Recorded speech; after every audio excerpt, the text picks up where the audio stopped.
Hello students आज हम पढ़ेंगे यूपी बोर्ड की कक्षा 6 की महान व्यक्तित्व पाठ 1, जिसका शीर्षक है श्री रामचंद्र। तो आज हम पढ़ेंगे भगवान श्री रामचंद्र जी की बारे में, उनके जीवन में किस प्रकार की कौन कौन सी घटनाएं हुई, उन सब के बारे में। तो चलिए शुरू करते हैं। श्री रामचंद्र जी का व्यक्तित्व ऐसे उच्च मानवीय गुणों से संपन्न था कि आज भी उनका जीवन आदर्श मनुष्य बनने की प्रेरणा देने वाला अक्षय स्रोत बना हुआ है। श्री रामचंद्र जी के जीवन की मुख्य घटनाओं तथा प्रसंगों से उनके चरित्र की श्रेष्ठता का पता चलता है। अयोध्या के महाराज दशरथ के वे सबसे बड़े पुत्र थे। श्री राम के भाई भरत, लक्ष्मण तथा शत्रुघ्न उनके साथ अत्यधिक प्रेम तथा सम्मान पूर्ण व्यवहार करते थे। भरत की माँ कैकेयी तथा लक्ष्मण और शत्रुघ्न की माँ सुमित्रा का उन्हें उतना ही स्नेह मिला जितना उन्हें अपनी माँ कौशल्या से मिला। पिता, गुरुजन तथा जनता के सभी वर्गों के साथ राम का व्यवहार बहुत ही मृदुल एवं शिष्ट था।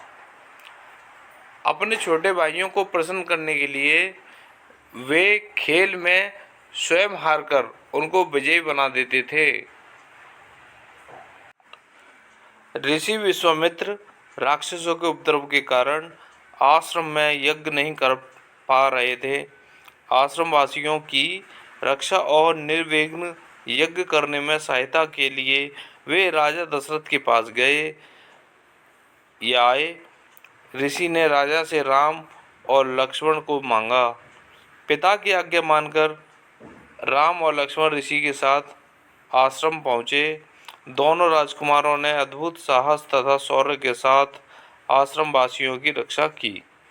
अत्याचारी राक्षसों का दमन कर उन्हें आश्रम और उसके आसपास शांति व्यवस्था की। इसी बीच विश्वामित्र को जनकपुर में राजकुमारी सीता के स्वयंवर का समाचार प्राप्त हुआ। राजा जनक ने यह शर्त रखी कि शिव के धनुष को उठाकर उसकी प्रत्यंचा चढ़ाने वाले के साथ ही सीता का विवाह किया जाएगा। अपने गुरु का आदेश पाकर श्री राम ने शिव धनुष को उठाया और प्रत्यंचा चढ़ाते ही शिव धनुष टूट गया। सीता के साथ विवाह के बाद राम अयोध्या लौटे और उनका जीवन सुखपूर्वक व्यतीत होने लगा। अब राजा दशरथ वृद्ध हो चले थे। वे राम का युवराज पद पर अभिषेक कर शासन के भार से मुक्त होना चाहते थे। उनकी इच्छा अनुसार अभिषेक की तैयारी होने लगी। तभी दासी मंथरा ने कैकेयी के कान भरे। मंथरा के बहकावे में आकर कैकेयी ने राजा से 2 वर मांगे, जिनके लिए राजा पहले वचन दे चुके थे। इन वरों का संबंध देवासुर संग्राम की घटना से था। उसमें दशरथ ने देवों के पक्ष में असुरों के विरुद्ध युद्ध किया था। युद्ध स्थल में कैकेयी ने बड़े साहस के साथ राजा की सहायता की थी। इससे प्रसन्न होकर राजा ने कैकेयी को 2 वरदान मांगने को कहा था। कैकेयी ने उस समय वरदान नहीं मांगे और भविष्य में कभी मांग लेने की बात कही थी। अब कैकेयी ने राजा को उन्हीं वचनों का स्मरण कराते हुए 2 वरदान मांगे। एक में उसने पुत्र भरत के लिए अयोध्या का राज्य मांगा और दूसरे में राम के लिए 14 वर्ष का वनवास। राजा बहुत ही दृढ़ प्रतिज्ञ थे और प्रण के पालन करने के लिए वे अपने प्राण की भी चिंता नहीं करते थे। अपने प्रिय पुत्र राम को वनवास देने की कल्पना ही उनके लिए अत्यधिक कष्टदायक थी। फिर भी वचन के धनी राजा ने अपना प्रण निभाया। राम के वियोग में दशरथ का जीवित रह पाना कठिन था, किंतु उन्होंने प्रण नहीं छोड़ा। राम प्रति राम राम पिता की आज्ञा को शिरोधार्य कर सहर्ष वन के लिए चल पड़े। उनके साथ सीता और लक्ष्मण ने भी वन की राह पकड़ी। राम की अनुपस्थिति में राजा दशरथ की मृत्यु हो गई। भाई भरत राम को मनाकर अयोध्या वापस लाने के लिए चित्रकूट गए। उस अवसर पर भी राम ने पिता की आज्ञा के पालन पर दृढ़ रहने का संकल्प दोहराया और वनवास की अवधि पूरी होने पर अयोध्या लौटने का आश्वासन दिया। जब वे अयोध्या से वन की ओर जा रहे थे, तब नदी पार करते समय उनकी भेंट निषाद राज गुह से हुई। गुह ने भाव विभोर होकर उनका स्वागत किया। रामचंद्र जी ने उनके अपनेपन के भाव को सम्मान दिया और वे गले लगकर उनसे मिले। बिलिनी सबरी के आतिथ्य को भी उन्होंने सहर्ष स्वीकार किया।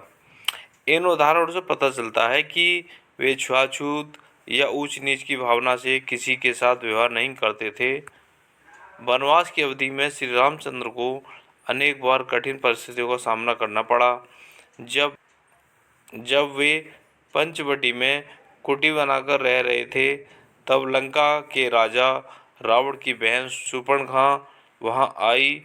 रामचंद्र जी को देखकर वह आकृष्ट हुई और उसने उनके साथ विवाह का प्रस्ताव रखा। रामचंद्र जी विवाहित थे और उनकी पत्नी सीता जी उनके साथ थी। उन्होंने शूर्पणखा के प्रस्ताव को ठुकरा दिया।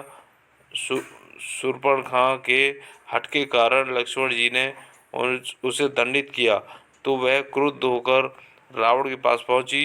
रावण उसके अपमान से बहुत क्रोधित हुआ। रावण ने छल पूर्वक सीता जी का अपहरण किया।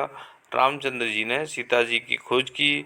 हनुमान जी ने लंका जाकर सीता जी का पता लगाया। रामचंद्र जी ने अंगद को लंका भेजकर शांतिपूर्वक सीता जी को वापस पाने का प्रयत्न किया, किंतु घमंड में चूर रावण ने कोई ध्यान नहीं दिया। अंत में युद्ध की स्थिति आ पहुंची। संकट की इस स्थिति में भी रामचंद्र जी ने अयोध्या से कोई सहायता नहीं मांगी। उन्होंने भरत को इस संबंध में कोई समाचार नहीं भेजा। किष्किंधा के राजा सुग्रीव और अंगद, हनुमान आदि की सहायता से उन्होंने अपनी सेना तैयार की और अपने बाहुबल से रावण को युद्ध में परास्त किया। यह उनके स्वावलंबन तथा आत्मबल का अनुभव उदाहरण है। रामचंद्र जी ने लंका पर विजय प्राप्त करने के बाद वहां का राज्य रावण के भाई विभीषण को सौंप दिया। इससे पहले किष्किंधा के राजा बाली को हराने के बाद उन्होंने वहां का राज्य उसके भाई सुग्रीव को सौंप दिया था। यह निर्णय बहुत ही बुद्धिमत्तापूर्ण और दूरदर्शितापूर्ण था। सीता जी और लक्ष्मण के साथ रामचंद्र जी अयोध्या लौटे तो जनता ने उनका हार्दिक स्वागत किया। बहुत धूमधाम से रामचंद्र जी का राज्याभिषेक हुआ। उनकी अनुपस्थिति में भरत ने अयोध्या के राज्य को धरोहर की तरह सुरक्षित रखा और शासन का संचालन किया। रामचंद्र जी ने शासन की उत्तम व्यवस्था की। उन्होंने जनता की सुख सुविधा का इतना अच्छा प्रबंध किया कि किसी व्यक्ति को कोई कष्ट नहीं था। सब स्वस्थ तथा सुखी थे और आनंदपूर्ण जीवन व्यतीत करते थे। यदि समाज के सभी वर्गों और व्यक्तियों की आवश्यकताओं को पूरा करने की उत्तम व्यवस्था हो जाए, तो शांति और सुख की स्थिति आ जाती है। रामचंद्र जी के राज्य में शासन की ऐसी ही व्यवस्था की गई।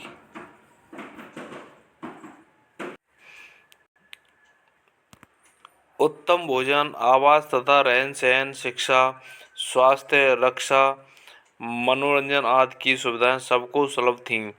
फलस्वरूप कोई रोगग्रस्त नहीं होता था। सब मन लगाकर अपना अपना काम करते थे। अन्न, फल, दूध, घी आदि का पर्याप्त उत्पादन होता था, इसलिए लोगों को किसी प्रकार के अभाव का सामना नहीं करना पड़ता था। लोग आपस में मिलजुल कर प्रेम भाव से रहते थे। रामचंद्र जी के राज्य में जनता को वे सभी सुविधाएं सुलभ थीं जिनकी आज के लोक कल्याणकारी राज्य में कामना की जाती है। इसलिए राम राज्य लोक कल्याणकारी राज्य का पर्याय बन गया है। तुलसीदास जी ने रामचरितमानस में राम राज्य का विशद वर्णन किया है।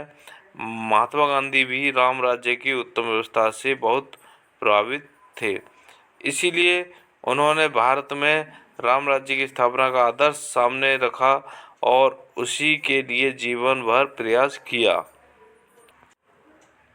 तो स्टूडेंट्स, ये थी भगवान श्री रामचंद्र जी के जीवन कथा। तो आपको कैसी लगी स्टूडेंट्स, ज़रूर बताइएगा। और ये वीडियो आपको अच्छी लगी हो तो इसे लाइक करें, शेयर करें और चैनल को सब्सक्राइब करें। आप सभी का बहुत बहुत धन्यवाद।